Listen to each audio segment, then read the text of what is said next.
Hey everyone, welcome back to Speak Flow, where English flows naturally. I'm Sophie. And I'm Jake. Hey Sophie, I have to tell you about the most awkward moment of my week. Oh no, what happened? So I went to this networking event on Thursday, for freelancers and creative people. And I was standing there with my coffee, and this guy comes up to me and says, "Hey, I don't think we've met. I'm Marcus." Okay, that's a nice opener. What did you say? I said, "Nice to meet you, Marcus. I'm Jake." And then he said, "So what brings you here?" And I said, "Oh, I'm a designer." And then silence. Oh no. Yeah, I just stood there like, now what? I had nothing. He eventually said, cool, and walked away. It was painful. That's so relatable, though. Starting conversations, especially with strangers, is genuinely hard. And the thing is, I know English. I understood everything he said, but I felt like a robot. Nice to meet you. I'm Jake. I'm a designer. So boring. Well, guess what we're talking about today? Please tell me it's how to not be awkward at networking events. Close. We're talking about how to start conversations in English naturally.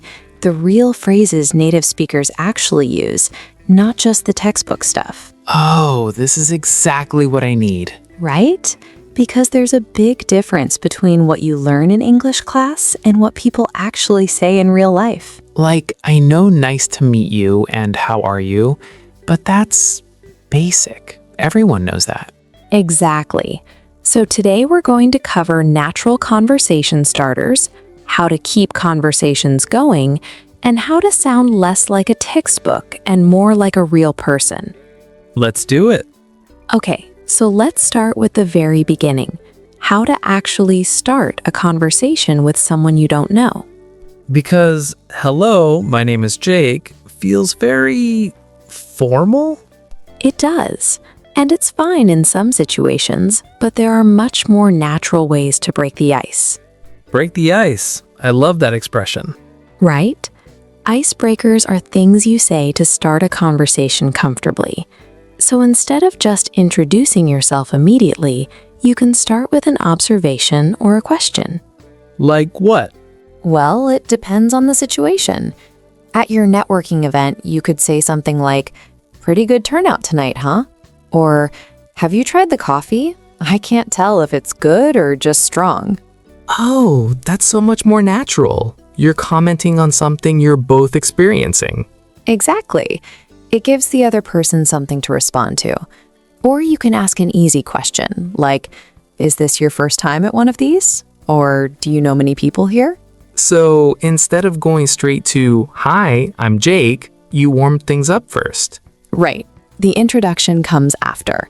Let's practice. I'll be the stranger at the event. You start a conversation. Okay.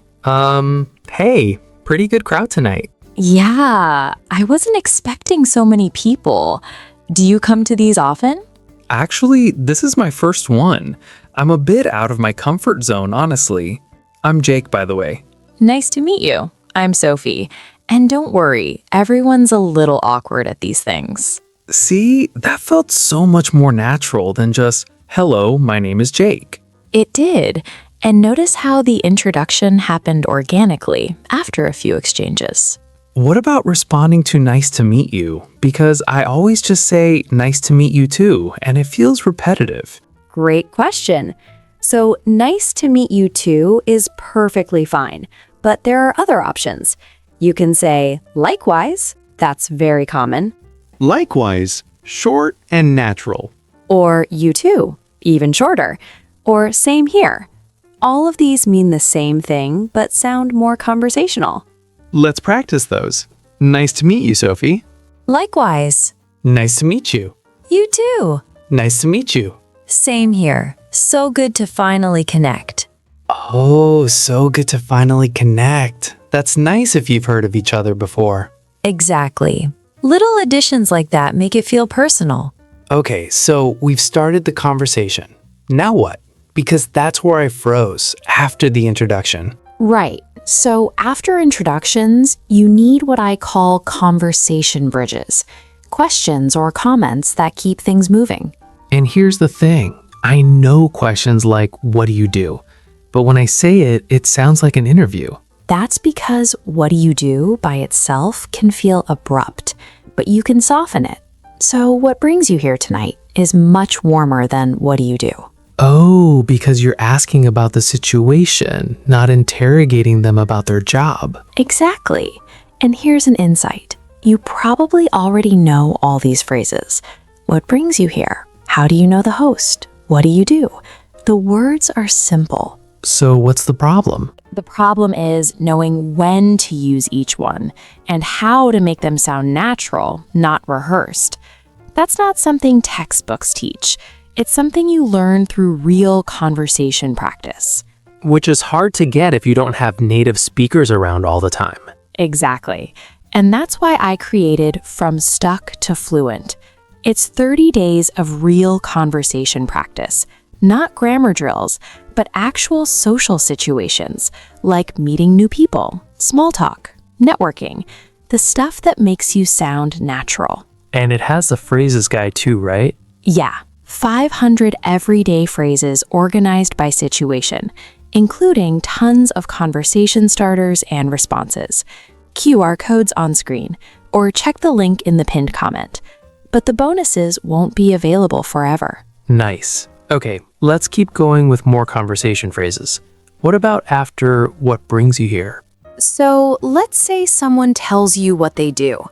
A great follow-up is to show interest. Oh, that sounds interesting. How did you get into that? Or, that's cool. Do you enjoy it? Asking follow-up questions shows you're actually listening. Exactly. And it takes pressure off you because now they're doing the talking.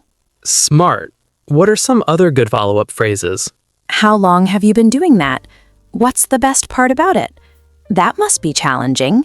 This one is great because it invites them to share more. That must be challenging. I like that. It's empathetic. Right. You're showing you understand their experience. Let's practice a little exchange. I'll tell you what I do, and you respond naturally. Go for it. I work in marketing for a tech startup. It's pretty hectic right now because we're launching a new product. Oh, wow. That sounds intense. How long have you been with them? About 2 years now. It's been a wild ride. I bet. Do you enjoy the startup environment or is it stressful? See, that was great.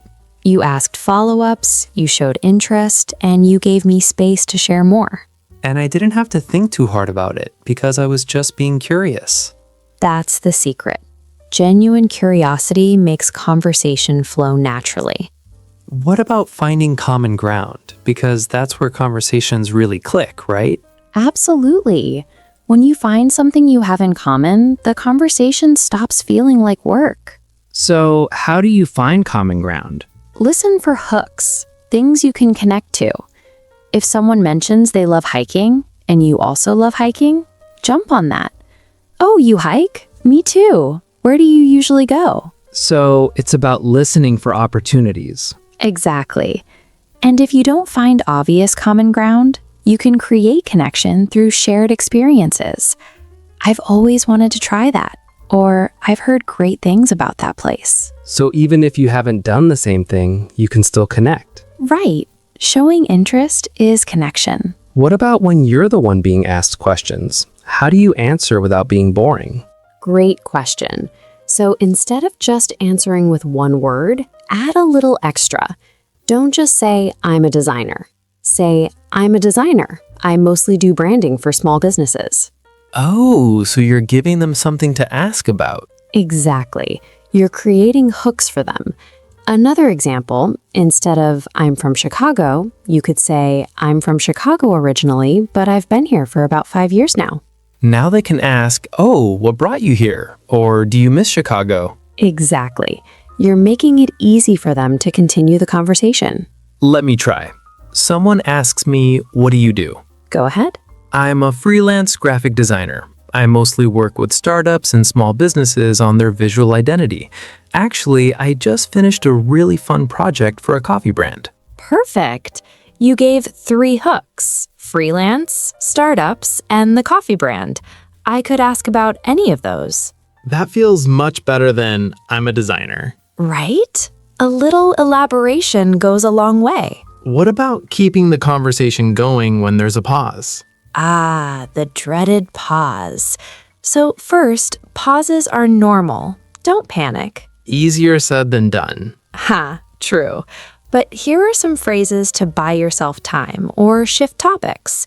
So just that word with a rising tone invites the other person to jump in. So that's it? Sometimes. Or anyway, to shift to a new topic. So anyway, how do you like this venue? Oh, that's smooth. Change the subject naturally. You can also use speaking of to connect to something mentioned earlier. Speaking of startups, have you seen that new co-working space downtown? These are transition phrases. Exactly. They're like bridges between topics. Other useful ones are, that reminds me, and by the way. By the way is so useful. By the way, how do you know the organizer? Perfect. It lets you change direction without it feeling abrupt. Okay, last thing. How do you end a conversation gracefully? Because sometimes I want to leave, but I don't know how without being rude. This is important. You don't want to just walk away. Some natural exit lines are, well, I should go mingle a bit more, but it was really nice talking to you. Oh, that's nice. You're being honest, but positive. Or, I'm going to grab another drink, but let's connect later. Or, I don't want to take up too much of your time, but I really enjoyed this chat. I don't want to take up too much of your time. That's polite. And if you want to stay connected, you can say, we should grab coffee sometime. Or, can I add you on LinkedIn? Or, let me give you my card. Ending with a potential future connection makes the exit positive. Exactly. Let's practice a graceful exit. We've been chatting for a while. Well, I should probably go say hi to a few other people, but this was really fun. Do you have a card or something? Yeah, here you go. And we should definitely grab coffee sometime and talk more about that branding project. I'd love that. Great meeting you, Sophie. You too, Jake. Have a great rest of the evening. See? Natural and friendly. And you left the door open for future connection. Let's do a quick review of everything we covered. Starting conversations. Use icebreakers like observations or questions before introducing yourself. Pretty good turnout tonight. Is this your first time here? Introductions. Nice to meet you. And respond with, likewise, you too, or same here. Keeping it going. Show genuine curiosity. What brings you here? How did you get into that? That must be challenging. Finding common ground. Listen for hooks and connect. Oh, you do that too? Me too. Answering questions. Don't be too brief. Add details that create hooks for the other person. Transitions. Use phrases like, so anyway, speaking of, by the way, to shift topics smoothly. And graceful exits. It was really nice talking to you. Let's connect. I should go mingle. One more practice. Let's do a full conversation from start to finish. I'll start. Go for it. Hey, pretty nice event, huh? I'm still trying to figure out where the good snacks are. I think they're hiding them in the back. I'm Sophie, by the way. Jake, nice to meet you. So what brings you here tonight? I work in marketing, and I'm always looking for creative freelancers to collaborate with. What about you? Oh, cool. I'm actually a freelance designer. I mostly do branding work. That's awesome. I'm always looking for designers.